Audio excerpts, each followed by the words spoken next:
elephant.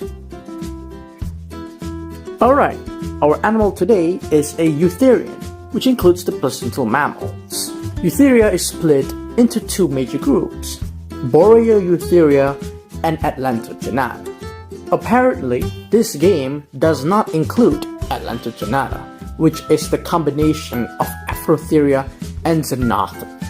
That means, in this game, the elephant is representing the Afrotherian branch. That means our animal could either be a Boreoeutherian or a Xenothrym. Blue whale.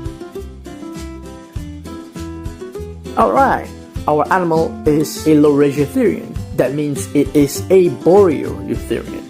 Laurasiatheria is split into 6 different orders, with the blue whale representing Artiodactyla. That means our animal has to be a non-artiodactyl Laurasiatherian. I'm gonna try Carnivora. Weasel. Okay, this is interesting.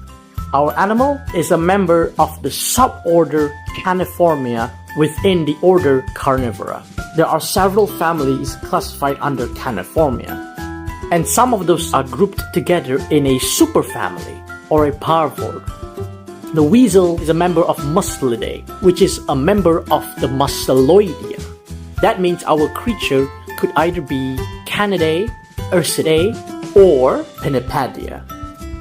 Seal. Alright, our animal is a pinniped. Within Pinnipedia, it is split into 3 different families.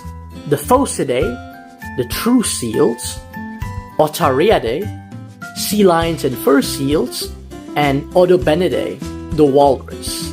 The seal is representing the Phocidae branch.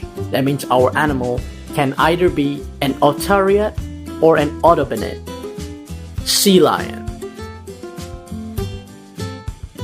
Okay, so it's also not a member of the Otariidae. That means we have only one option left for our animal.